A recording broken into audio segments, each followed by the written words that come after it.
Hello, everyone, and welcome to the Spurs Up Show, the best Gamecocks podcast on the internet.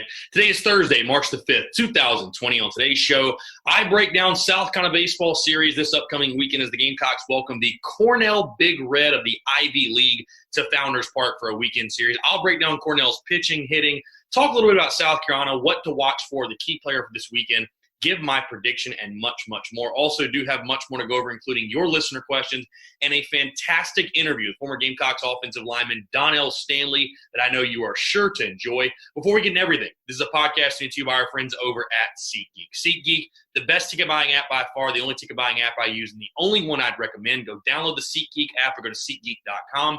Use the promo code SPURSUP. You're going to save $20 off your first purchase. Guys, they've got tickets to literally anything and everything, whether it be Gamecocks sporting events. You want to catch the baseball series this weekend, South Carolina basketball. If you're going to the SEC tournament for the ladies in Greenville this weekend, if you want to go to that, concerts, comedy club events, professional sporting events, again, any Gamecocks sporting events I didn't mention, but you name it, whatever you need tickets to, SeatGeek has got it. They got a great ticket rating system, which rates the tickets for you based on the type of deal you're getting, guys. So never again do you have to worry about, am I overpaying? You don't have to worry about scalping. They have it really well organized. You're gonna know exactly where you're sitting, what the person next to you is paying. It's gonna tell you, hey, you're overpaying for those tickets. Look at these others. Hey, you're getting a great deal. You should go ahead and buy those. It's really gonna make it super simple, super easy for you. And it's gonna give you that peace of mind when you click the buy button to know you're getting the absolute best bang for your buck. So again, that's our friends at SeatGeek. Go download the SeatGeek app or go to SeatGeek.com. Use the promo code SPURSUP. That's SPURSUP to save $20 off your first purchase. Let's get it.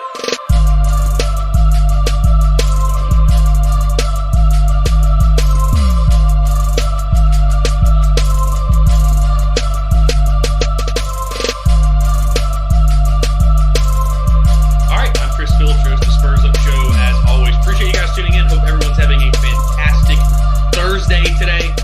Got a packed show. We're talking South Carolina baseball for the majority of the show, which is very exciting for me, obviously. Got your listener questions. Got a great interview. Donell Stanley, former Gamecocks offensive lineman that played last year. So very, very excited about the show. Hope everybody's having a fantastic day, like I said, and appreciate you guys tuning in. If you could do me a favor, first things first, before we get into everything, if you have not done so, click the pause button right now. Go to iTunes, Spotify, Stitcher, Google Play, whatever platform you're listening on. If you could do me a favor, go to iTunes, go wherever, leave a 5-star review, leave your thoughts, leave your feedback. It helps boost up the show, boost up the podcast.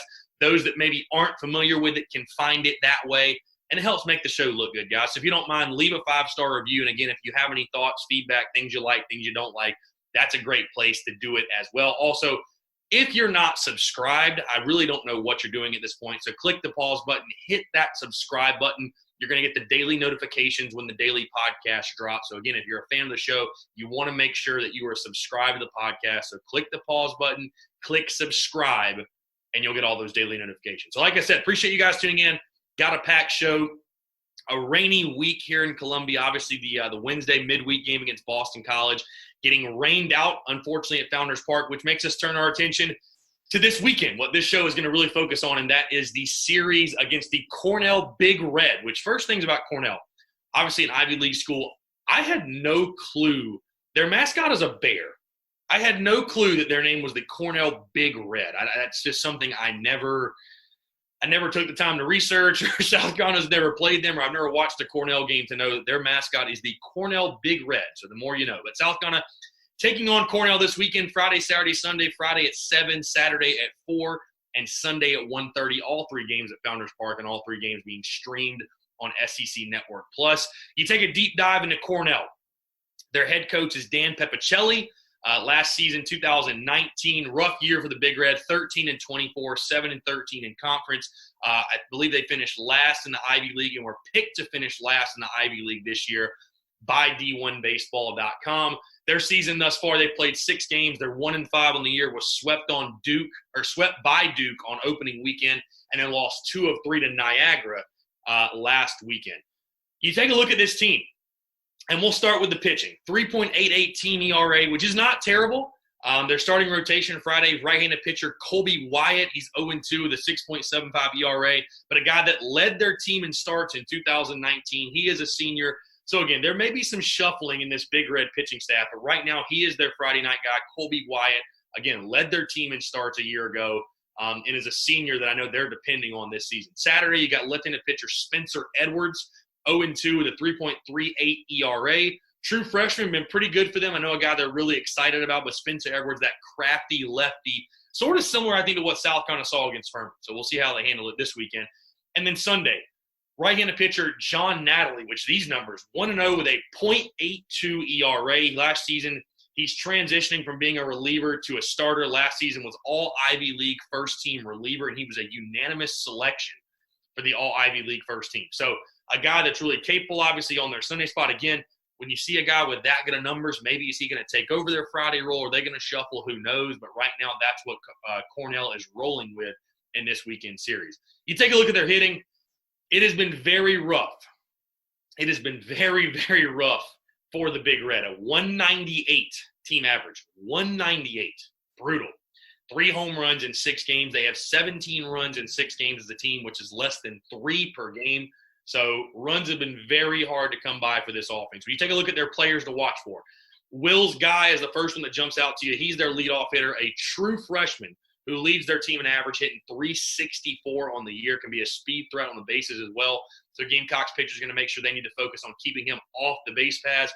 Ramon Garza, another guy, .217 average, a homer and 4 ribbies, leads or is tied for the lead with their team in home runs and leads their team in RBIs. Bats around the 4 or 5 hole. And then Joe Hollerback, who is their cleanup hitter, has been for the most part this season. .238 average, a homer, 3 ribbies. He is a true freshman. And again, another true freshman they are really, really excited about. Yeah, when you take a look, though, a really young team. You know, Cornell is a very, very young team. They're depending on a lot of young guys to step in, contribute, and make a big difference for the Big Red. Take a look at South Carolina. Same starting rotation. Carter Majinski on Friday, Thomas Farr on Saturday, and Brandon Jordan on Sunday. What to watch for in this series? And I'm going to still give you guys a bunch of things to watch for, but I want to say something. But this is before we even get the predictions, anything like that. You just heard me go over Cornell. This is 110% a series that's all about South Carolina. You have to win it. You have to sweep. I mean, there's just no question. In my opinion, you have to sweep.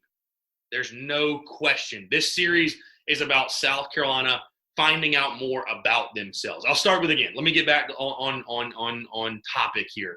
My first thing to watch for, the situational and the timely hitting. You guys have heard me talk about it over and over and over the last couple of days, but that's got to get better. You know, this is a South Carolina team that I think the thing that concerns me the most about the lineup at this point is that a season ago, you lived and died off the home run, right? But you had those home run hitters. You were getting that production, at least in the non-conference. I'm not even seeing that at this point in the non-conference. Like, I don't think you have that offense that you had a year ago where you have 5 or 6 or 7 guys that can hit the long ball. You're going to have to be a team, especially going into SEC play. You're going to have to be a team that is able to produce runs, manufacture runs, hit and run, get the bunt down, steal bases, be creative. You're going to have to. Again, Wes Clark can do it.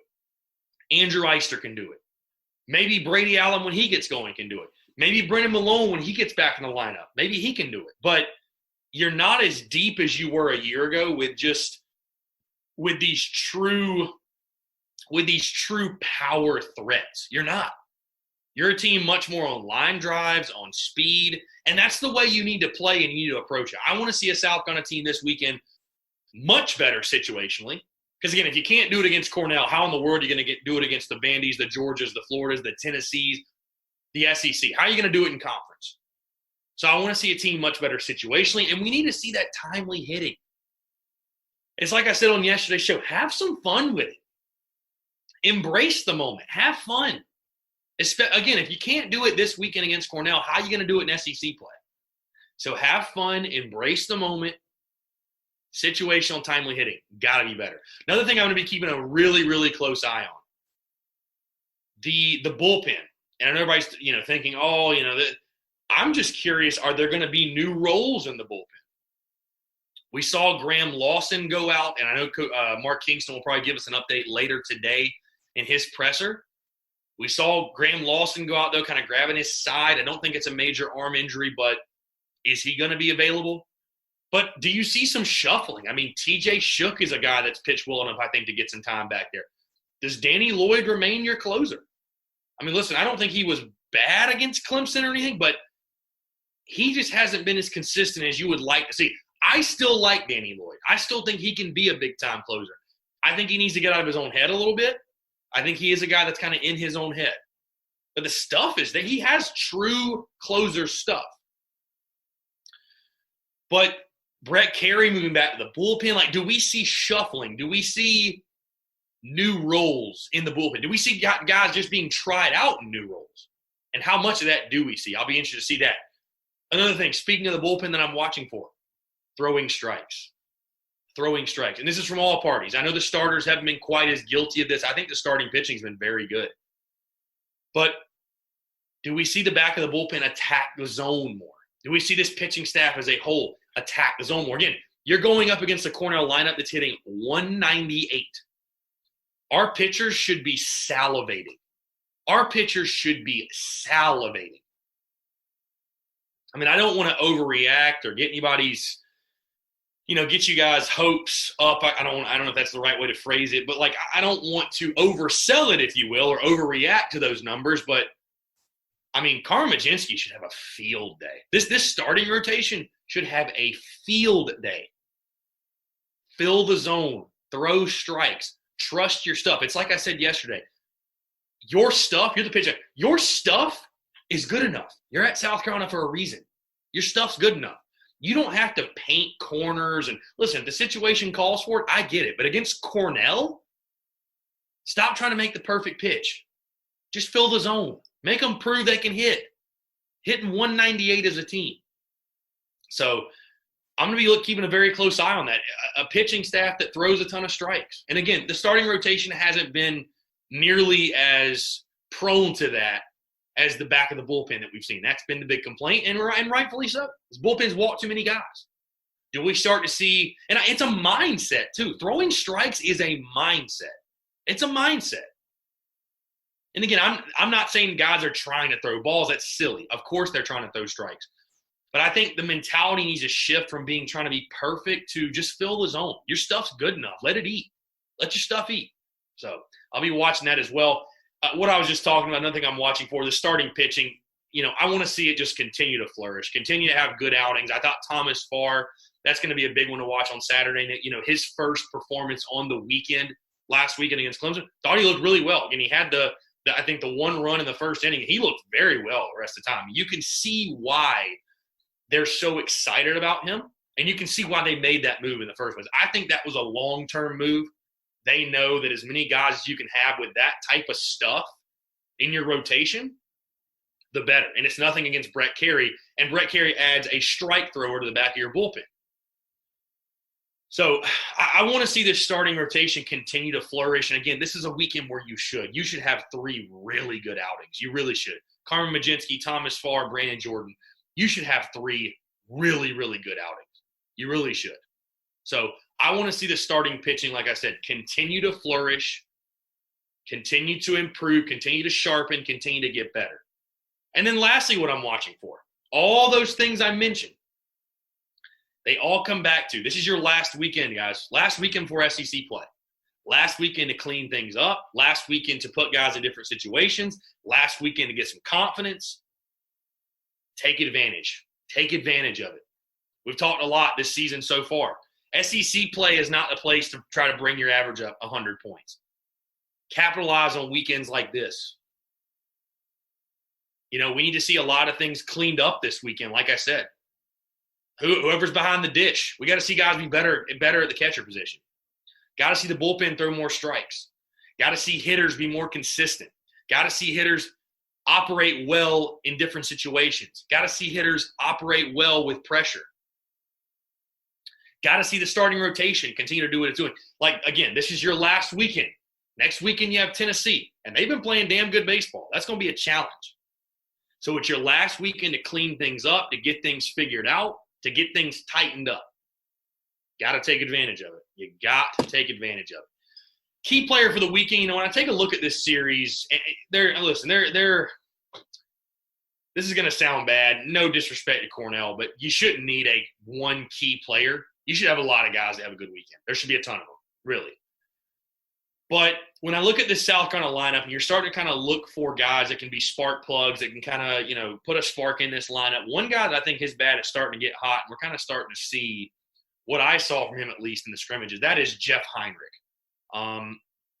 Listen, I know Brennan Malone's going to come back, take his starting job most likely, but I think Jeff Heinrich is a guy that can definitely make an impact for this South Carolina lineup. I do. Whether that be at second, whether that be somewhere else. Maybe he's playing outfield. I don't know. I mean, they put Noah Campbell out there at left. Who knows? But I think Jeff Heinrich can be sort of that spark plug for you in the lineup. So he's going to be my key player of the weekend. I feel like when he's swinging the bat well, this entire lineup starts swinging the bat well. So I think Jeff can be that kind of guy that gives you that spark, if you will. In regards to a prediction, guys, I'm picking South Carolina to get the sweep, because if they don't, I'm going to freak out. I'm going to be about as pissed as I've been all season if South Carolina does not get the sweep. I'm just going to go ahead and throw that out there, and it's not me hitting the panic button, and it's not me, being whatever. It's just, this is the type of weekend. This is the type of series. There's no excuse. I mean, listen, Cornell's not a good team. Cornell's not a good baseball team. They're not. They're not. They're not a good team. Again, you're hitting 198 as a team. You're picked to finish last in your conference. You're 1-5 right now. There'll be no excuse. There will be no excuse to lose a game this weekend. Absolutely none. So I don't want to see – this should be three – I don't want to set the expectations too high, but this should be 3 blowout wins. It really should. It really should. I mean, we should see 6-1, 12-1, and like 5-1 maybe. Like, honestly, it shouldn't be much different than that. I mean, Cornell's not a good baseball team. And this is a weekend you should use to build up confidence. That's really what it should be. Should be a weekend to build up confidence. So I want to see this team do that. Again, we got a lot of hitters right now that are they're doing okay. But for this entire team, take this weekend, take advantage, build up confidence. And I think they will. Because I can't pick us to lose a game this weekend, because I will be so distraught, to be honest with you. I'm a big, obviously, I'm a proponent. Hey, the season's not over. It's 1-56, all fine and dandy. And I'm still going to say that, not in the sense that, the season's over if you win 2 of 3. But that's a bad sign if you can't sweep this Cornell team. That's a very bad sign. It is. Listen, I know that the series lost in Northwestern. Some of you are probably saying, well, what about that one? Agreed. Bad. Brutal. At least Northwestern is a Big Ten. I mean, Cornell's an Ivy League school. Picked dead last. You got to sweep.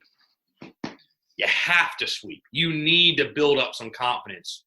Going into next week, you got the Citadel on Tuesday night, and then you got SEC play, and shit starts to get serious real fast.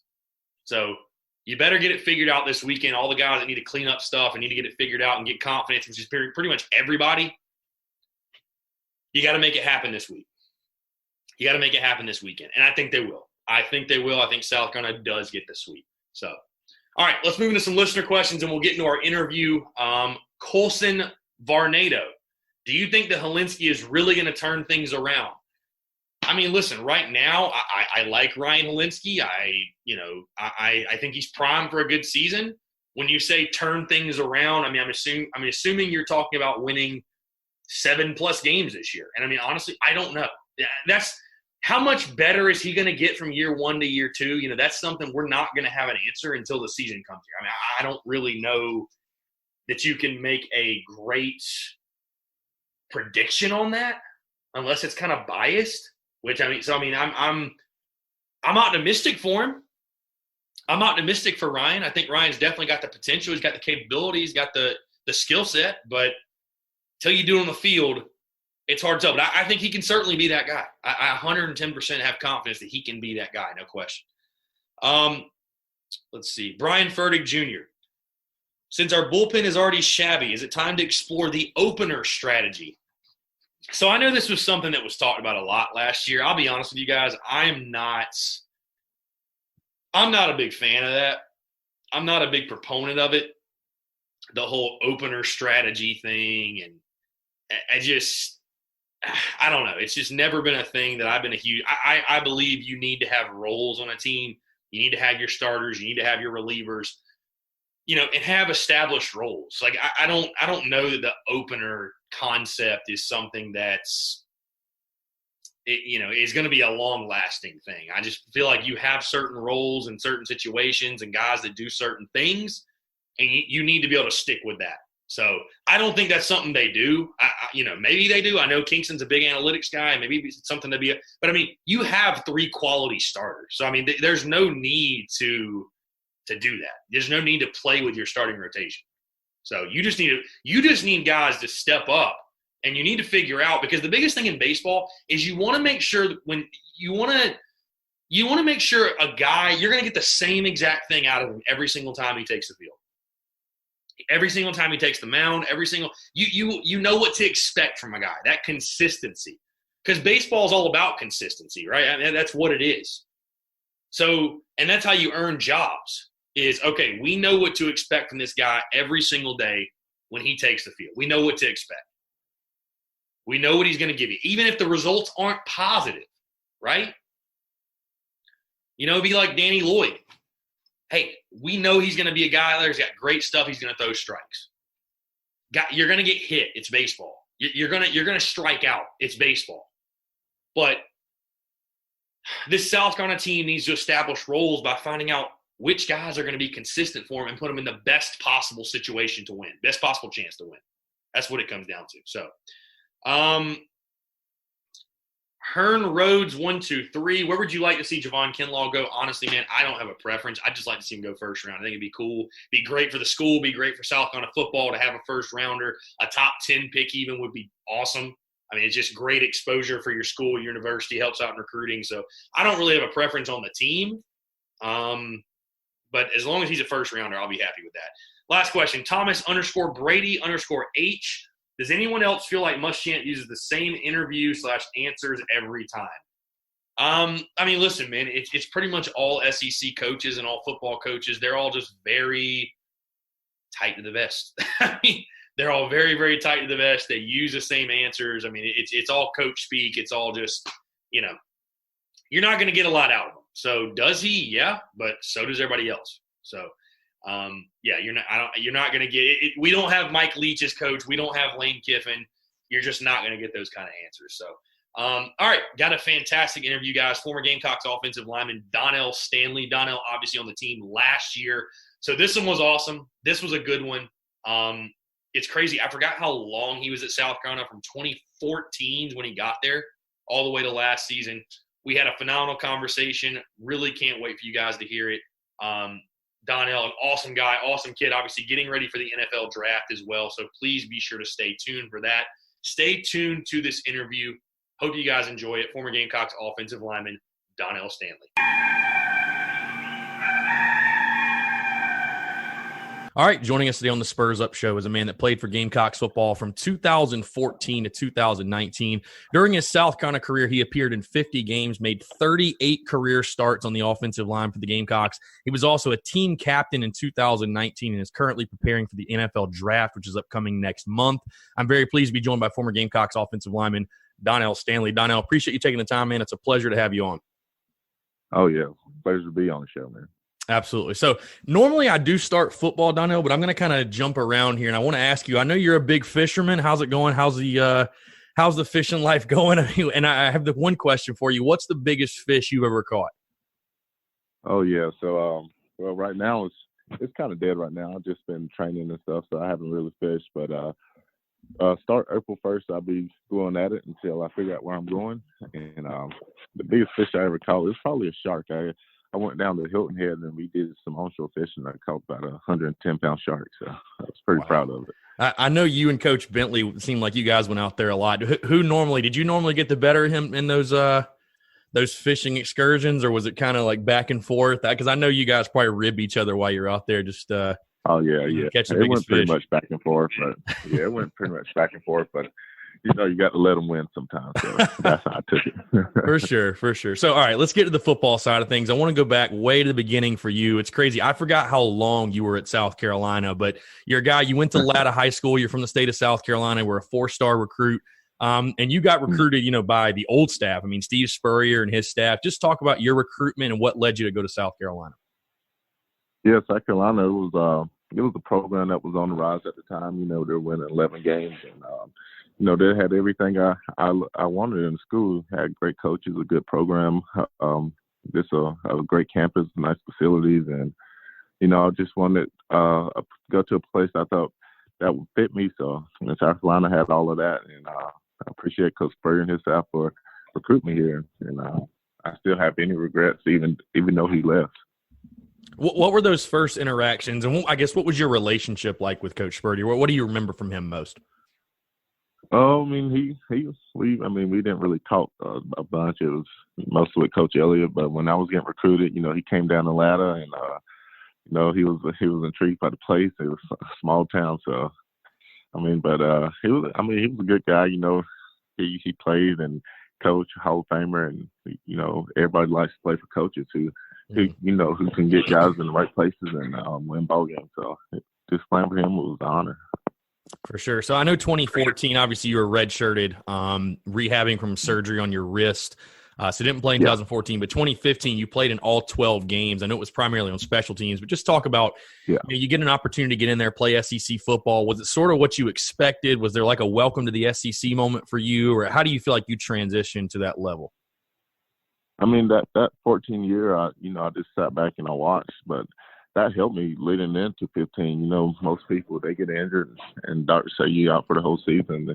You know, they take it hard and, you know, they just melt from it. But I tried to learn as much as I could from it. And, you know, just watching guys like Brandon Shell and A.J. Can and all those guys that prepared me for SEC football. For sure. So I want to switch gears a little bit, Donell, and just talk about the inner workings of the offensive line, because I've had a couple of other former offensive linemen on the show, and I think it's just so interesting because, you know, it's a position that you guys obviously don't get the credit you deserve. There's no true statistics for offensive linemen or anything like that, and the only time it seems like people are talking about the offensive line is when something breaks down or it's not going well. Like I said, I think they're just the unsung heroes of the offense. And again, you see all these people, including myself at times, you know, I'll be honest, just talking about offensive line play. And I sit back and I think it's so funny because it's so much more complex than people realize. Like, I don't think people can truly grasp almost what is going on. I mean, just talking about, I guess, because you have to have a certain personality, I feel like, to be an offensive lineman. Because like I said, you're really the person behind the scenes, and you're really only getting talked about when you miss a block or you know, miss an assignment. But I mean, you guys truly are the unsung heroes of the offense. Yeah, being an offensive lineman, you know, you learn a lot about the group. Everybody's in that room. We all know, you know, what we go through with everything. So, you know, we don't get a lot of recognition until we mess up. But I mean, we know the culture of being an offensive lineman, but we have each other. So that's what we enjoy doing, playing with each other. I think being an offensive lineman, that's the position that's like well together to do everything together. I mean, we were the most together group for the whole team, and you know, we just love being around each other. And as far as game time, I thought we came out, we played and competed, and we just enjoyed playing beside each other and with one another. And so that just made it all better. For sure. So I do want to ask you, you know, you talked about you don't have any regrets, obviously, with Coach Spurrier leaving in 2015. I do just want to ask you about that. I mean, what was your reaction? I know 2015, the season didn't go the way you guys wanted, but, I mean, were you surprised? Was there any indication to you that might be happening? I mean, just kind of take me inside your mind when that all went down. Yeah, I remember that we went to LSU after the hurricane that year. And, you know, after that game we lost, and we came back that Monday. We had practice, and you know, that Tuesday he just came in, and everybody knew he was he was retiring and stuff. But prior to that, I didn't know anything about it. It was shocking, and but we knew we had to keep playing. And you know, Coach Elliott stepped up in there, and that's the guy I respect a whole lot. He recruited me to go, and he was my position coach, so I was ready to play under him. But I mean, as far as that, I mean, people have to do what they have to do, so you can't blame them for what they do. And I know it upset a lot of people, but I understood where he was coming from, so I didn't really have too big of an issue with it. Yeah, and I wanted to ask you about Coach Elliott because a guy I think, obviously came in. I thought he did a pretty good job as far as, in a tough situation, if you will. And now he's at Georgia State, obviously doing big things with that program. But someone that I think was a big fan favorite amongst Gamecock fans, had that fire, had that passion. I remember being at games and seeing you guys basically a mosh pit before every game, getting everybody fired up. I mean, just talk about your relationship with Coach Elliott because, again, I feel like he was someone that, fans liked him, players loved him, seemed like a really good fit for the program. Yeah, I mean, he started recruiting me the summer after my freshman year of high school. So, he had ties from Latta, and back at home he was a South Carolina guy. So, had a lot of respect for him with just recruiting me and stuff. But when I got to school, I mean, he was a hell of a coach, man. He had the fire and everything that you wanted in a coach. He pushed the guys to the limit, and he got you right. And I mean, for him to step in that situation and try to make the best of it. I mean, things didn't go our way, and he got a lot of criticism from him. But I think he looked back. Everybody was glad that he was a Gamecock at the time, and he's developed a lot of guys. He recruited a lot of guys. So, I mean, you see what he's doing at Georgia State now. I mean, he's a hell of a coach. For sure. So I want to talk about 2016. Obviously, we'll talk about Coach Muschamp coming in. Steve Spurrier retires. Will Muschamp is hired. Just kind of walk me through again in your mind when that's all going down. You guys have that first team meeting with Coach Muschamp. Just kind of walk me through, I guess, what that first meeting was like and your first interactions with Will Muschamp. Yeah, when we knew that Muschamp was going to come in and coach for us, you just try to find out as much as you can. I mean, when he was at Florida, he recruited me a little bit, but I never met him in person or everything like that. And from just watching him, it seemed like he just had that fire and that drive and, hard-nosed coach. And, that was something that Coach Spurrier wasn't. So, I mean, when he got here, that first session of workouts, it was different. It was intense. It was tough. And then when spring came around, we started practicing and stuff. And it was a whole lot more physical and everything. So, I mean, but we embraced it. We enjoyed it. And, we made the most out of that season by winning 6 games that year.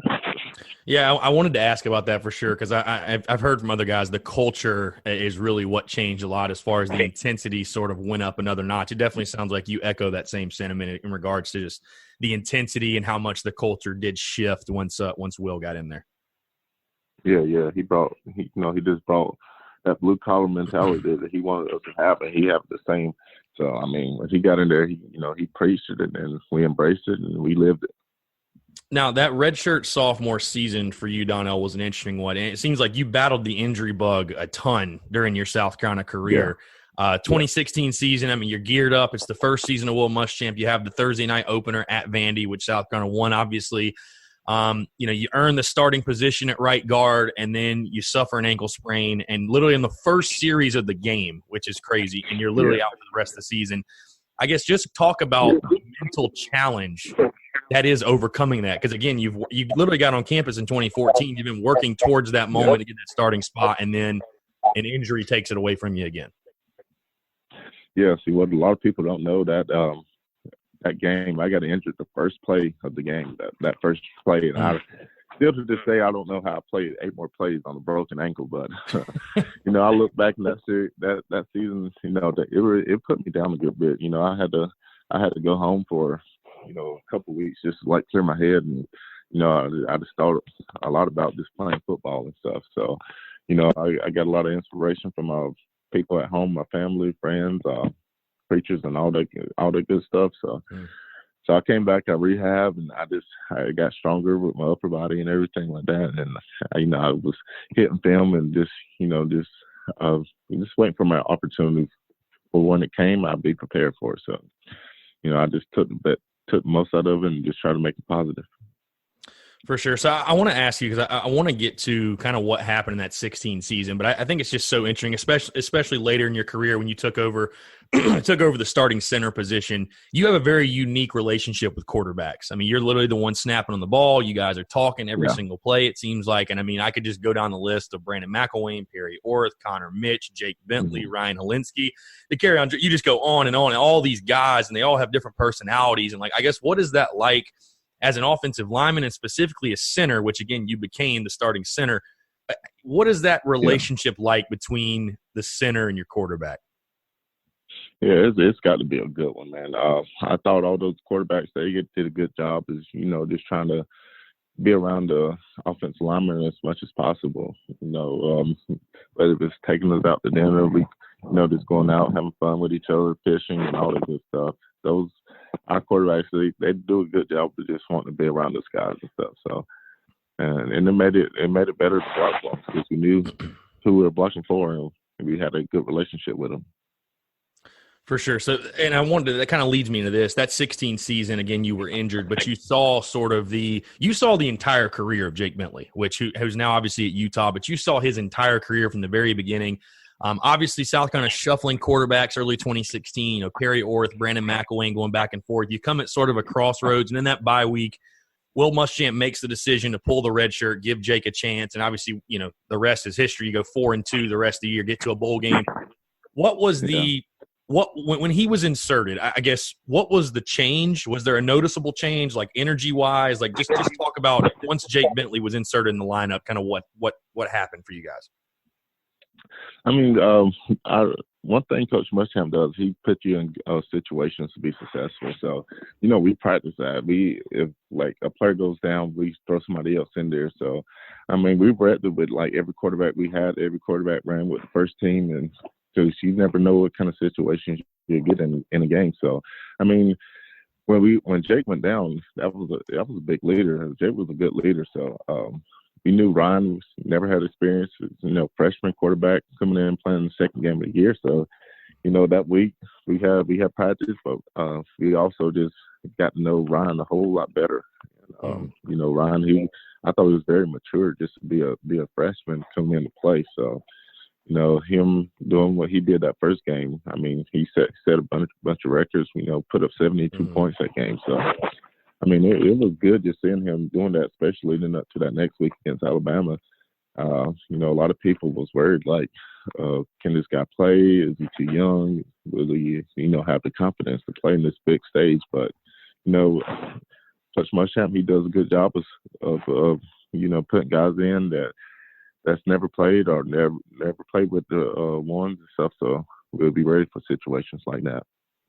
For sure. So I want to jump to a certain game that, again, I know you didn't play in this one, which the injuries, it's crazy. You battled. You were a true battler for sure. But the 2017 or I guess 2018 Outback Bowl, to get the win over Michigan, 9-win season, the way you guys came, especially, again, I know you were sidelined for that one, but just talk about, I guess, that 2017 season to that point. And again, it really showed the program trending in the right direction under Will Muschamp, and again, getting the Outback Bowl win. I mean, I guess just talking about coming back home to Columbia with that trophy. Yeah, that win was a signature win for our program, man. Just ending off the season with a good win, and that whole season, we faced a lot of injuries. Not only myself, but we had some big time players go down in some big time games, and we won a lot of games that people said that we wasn't. So it's when you practice and you play with guys, your culture and what kind of guys that you get. And every team I've been around, we never had any quit in us. And that's a goal of Coach Muschamp, is like developing guys just to be comfortable being uncomfortable. And then that's what we did. And a show went that Outback Bowl and just topping off that 9-win season. For sure. So, one of the intriguing storylines going in the 2018 season, I think this is really where, because in 2017, listen, you started 12 games, obviously jumped around from left guard to right guard, played a little center, I think, as well. But 2018 to me is when you really became like a star player for South Carolina on the offensive line at the center position. I remember the biggest storyline going in that season was Kurt Roper was relieved of his duties. Brian McClendon comes in as offensive coordinator. There's a lot of talks of, increased tempo, which you definitely saw in the 2018 season. And a lot of that comes down to the center, getting to the ball, getting on the ball, getting everybody up there. And you had a phenomenal season. I mean, you were nominated for the Remington Award, which goes the country's top center. So you had a great year. Just, I guess, talk about, was the transition major for you? I mean, you were obviously a guy that was, in great shape. I'll give you that credit. I mean, the tempo offense didn't affect you, I'll say. I guess just what was that transition like to that offense, and how were you able to handle it so well? Yeah, so I remember after the Outback Bowl that year, that 17-year coach, Wolf, he called me. He was like, after he checked on me, see how I was doing for surgery, he was like, well, this year you're going to have to be my guy. You're going to have to be the guy that leads, and, we have to throw you in there at center. And I was like, Coach, I never played center. Hell, I never even snapped the ball. But, he was like, it's a challenge. But, I mean, we got spring and, all workouts to do it. So you need to get with Jake and, you need to get comfortable with snapping. So, I started snapping.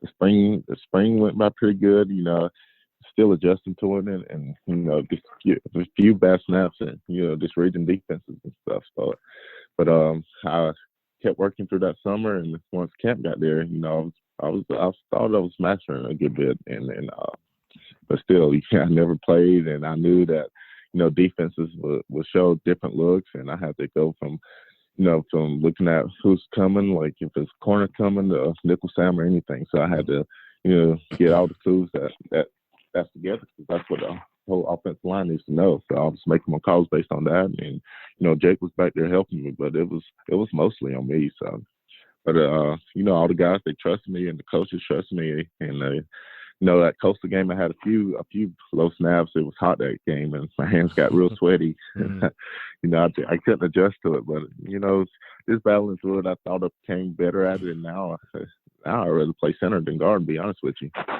That's funny that you say that, because I would have you could have fooled me. I would have never believed that was your first season or first time playing center, because, I mean, you look like a natural. I'll ask you, though, you talked about that Coastal game. That was your first game, obviously. Yeah. Was there like a moment you had like the butterflies, like, oh God, please don't snap it over his head. Please don't snap it in the dirt. Like, just make a good snap. Like, did you have to like overcome that kind of like almost fear of that? Yeah, definitely. When you first move to center, that's the biggest fear. I mean, like, the most important thing is the ball. If I snap the ball 20 feet over his head, I'm screwed. So, that was the biggest thing. But I mean, it was a good adjustment. I'm glad I did it. I mean, I think I know more about just like defenses now from playing center, because I had to make all the calls and stuff. So, for sure. So I want to talk about a specific game that 2018 season. I can't believe I didn't mention his name when I was talking quarterbacks, but Michael Scarnecchia, the Missouri game at home. First thing I'll ask you, have you played in a crazier weather game, or just maybe game in general, than that one? I mean, I know everybody remembers, but just a wild game. A monsoon comes out. Michael Scarnecchia plays literally his only game starting, plays the game of his life, plays phenomenal that day. You guys get the win. Just, I know you were a guy. I think there's a picture of you and Michael embracing, I think, on Instagram or something. Just talk about that game. Talk about what it meant to see Michael go out there and do what he did. Yeah, so Mike was my roommate since freshman year. So we did everything. We were the best friends, basically. So with him getting that start, I mean, just coming in, it was just a typical sunny day in Columbia. I didn't think rain was even in the forecast. So after the second half, we're down what, I can't remember, like 10 points, I want to say. Mike's just trying to get all the guys together. We tell him we got all the confidence in the world, and there we go. We driving, just a monsoon, a rain just comes down, and I don't think we flinched at all. We do a lot of things just like wet ball snaps, and we practice in the rain. Sometimes we hardly ever go in the indoor unless it's like thunder and lightning. So that's just a good job that Coach Muschamp does. We just be prepared for like this game time situation, because anything can happen. But for us just to get that win, our defense, they picked it up in the second half, and the rain created a lot of problems for them, especially with their centers snapping the ball and stuff. And I didn't think I even had a bad snap that game, even with the rain. So, it was just a crazy game. I remember just running, and it felt like it was like 3 feet of water. We just had my legs were so heavy, the cleats were soaked. So it was a game that, that people say it's an offensive lineman stream, but I tell you what, I wouldn't ever want to play in that again. that was tough, man. Just running. My feet are already size 18. Felt like I had 50 pounds weights on my foot. So, it was a tough game, but it was a fun game, and I'm glad we pulled it out. And I was happy for Mike, and that was his first time starting, first time really getting the amount of playing time that he wanted. So he proved to the team that we could trust him, and he won the game for us. Yeah, I was going to say, not only did you guys not flinch when it rained, but I think Mizzou, I think a lot of fans would agree that the harder it rained, it seemed like the worse Missouri Yeah. played. So, I Yeah. mean, not only did you guys not flinch, but yeah, definitely, I still say that throw that Drew Lock had on the screen pass that was picked off, I just, Yeah. I don't know what That's right. he was Yeah. looking at, but hey, we'll take it. So, Oh, yeah. you know, You feel about that? yeah. Yeah, for sure. So talk about going in that 2019 season. So I do want to talk about after 2018, you had a decision to make as far as, because you were a guy, you were a fifth-year junior, definitely could have went to the league. You tweet out January the 1st, 2019, proud to announce I'll be wearing a Gamecock uniform one more time this season. Thank you to Gamecock Nation, all your support. Let's make 2019 special. So you decide you're coming back. Just kind of talk about what went into that decision. How close were you to going to the draft? And what made you want to come back? I just looked at it like this. I was 23 at the time, and I was like, well, most 23-year-olds would probably want to be in my predicament. Don't have any kids, don't have any bills or anything. You just living the college life and, still playing football and getting better. So, I talked to a lot of scouts that year, and they all said that one more year wouldn't hurt me. So I felt pretty healthy about it, and just tried to, put out some more good film and everything. And, at first, I thought I was going to move back to guard, but I had to come back to play center this year, which I didn't have a problem with. But, that decision, I remember making the decision. I was in California at my uncle's, and I just wanted to get away, just to get away from Southeast for a good little while. So I stayed there for like 2 weeks and just tried to clear my head and, try to make the best decision for me. And then I figured out that I thought that Carolina, another year here, would be better for me. Kind of switching gears here, Donell. What was because you talked about you wanted to get away to California. When you wanted to get away from football, and I know your answer is probably going to be fishing, but what was your number one hobby or number one thing to do when you wanted to get away from the football field, kind of get away from the madness, the noise, obviously? What was like the thing that you would go to, I guess? Oh, yeah, definitely. It'd be hunting or fishing, man. Yeah. That's the best therapy for me. just being away from civilization, just in the woods and just around all that great stuff. Yeah, because I know the noise for you guys can get crazy. So I do want to talk about that 2019 season again. You come in as a sixth-year senior. You're obviously the leader of the offensive line. You're named a team captain. What did that? I guess now. I mean, the season literally happened last year. What did it mean to them? What does it mean to you now? Because, again, to have such a high honor, to be named a team captain, they have the wall of captains outside of Williams-Brice Stadium. You'll forever be remembered on that wall. What does that mean to you? I mean, for my teammates to, trust me enough to elect me as captain, that means I did something right. I was trying to lead and everything. And, every day when we used to go in the stadium, you used to walk in and, you see all those painted pictures of the team captains, and just knowing that, my picture be up there, it's a phenomenal feeling. And, just when you get awards like that, you don't think about it.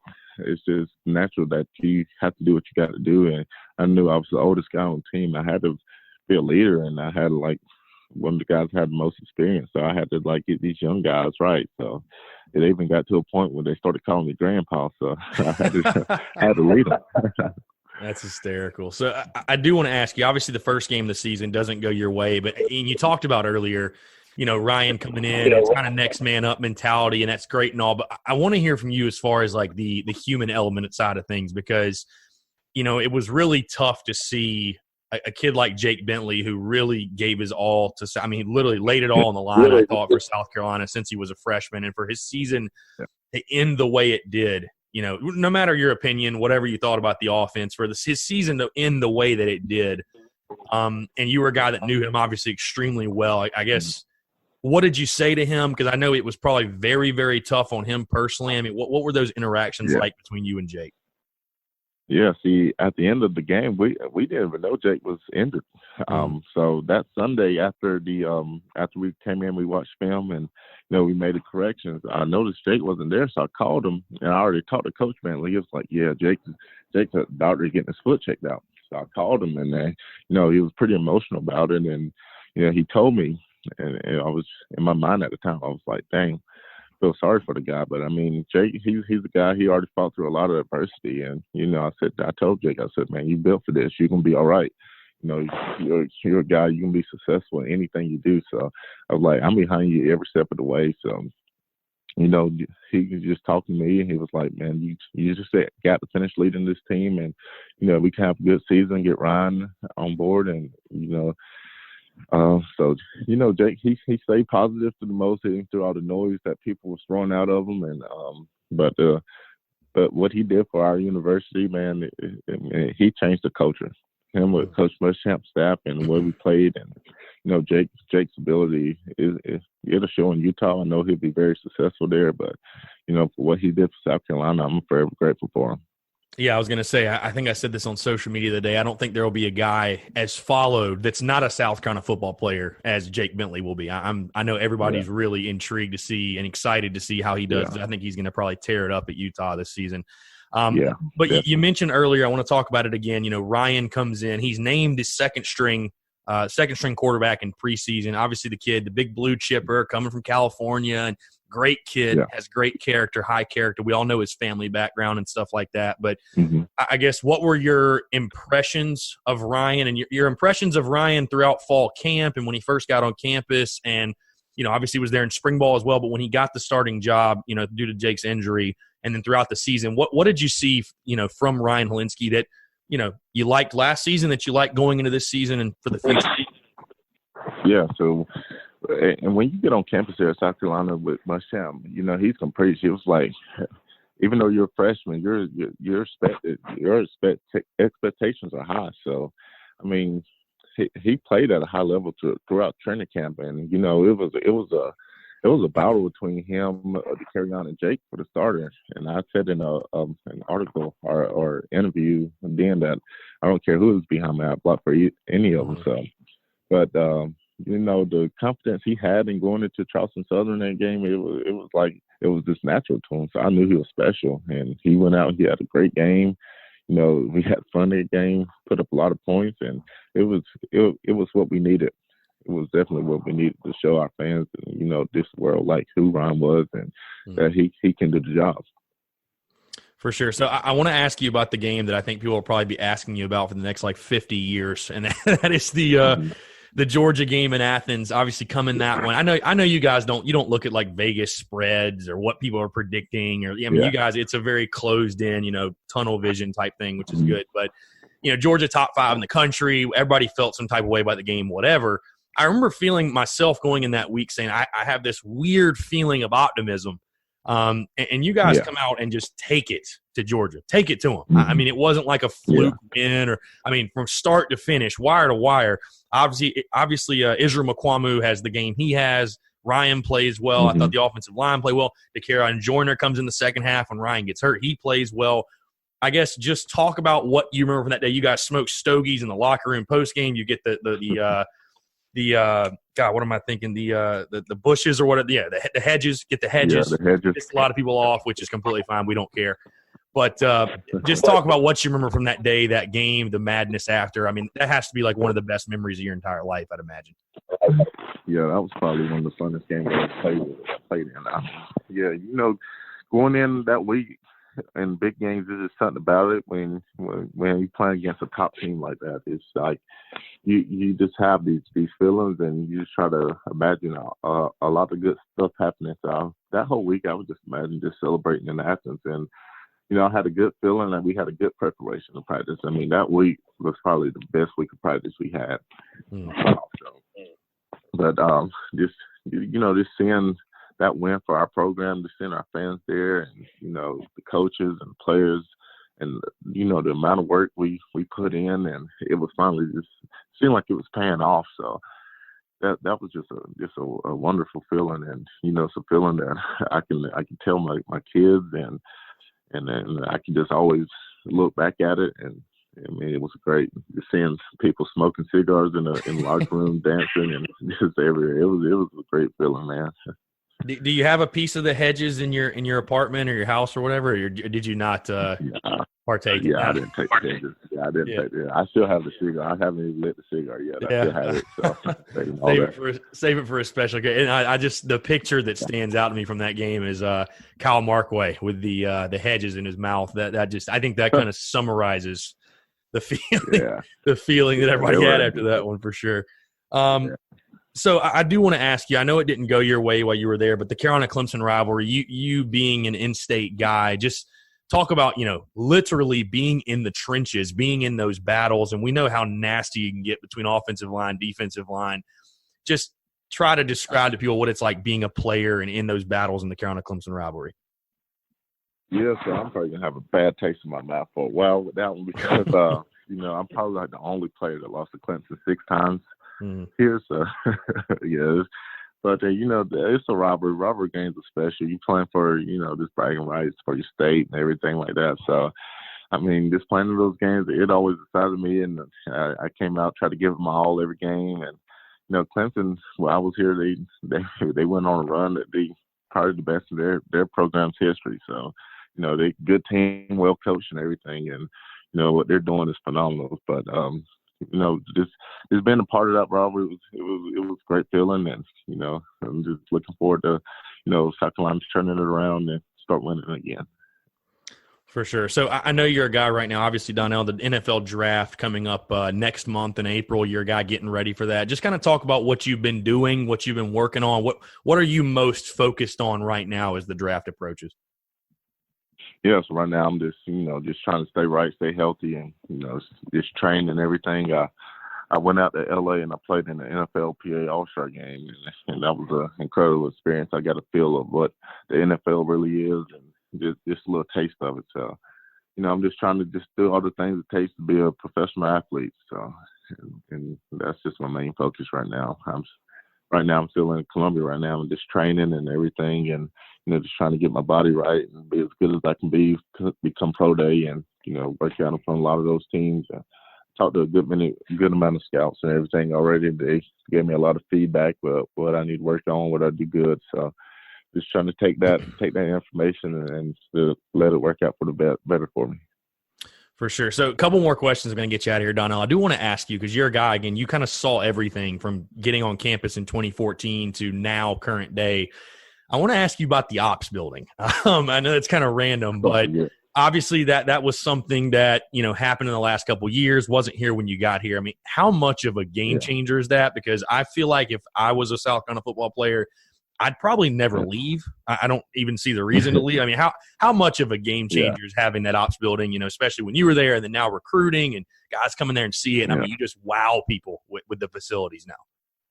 Yeah, I just remember on senior night, Coach Muschamp telling the seniors, just to say something to the younger guys. And I was just remember telling them that when I first got to school, we practiced right there off the Bluff Road over to the left if you're going to the old proving grounds. We didn't have an indoor, we didn't have like all the new, the new structure around the stadium and everything like that. So I was like, the amount of things that changed, that it was a blessing for me to be a part of all this change. And, when I got here, we didn't have any of this. But now, that right there is a game changer, though. That's going to get a lot of good players in. And, it's a one-stop shop. You got everything there. Guys don't even like to go to their apartments because, you can play the game there. You can get in the studios, you can watch movies, play pool, ping pong, whatever it is, watch films.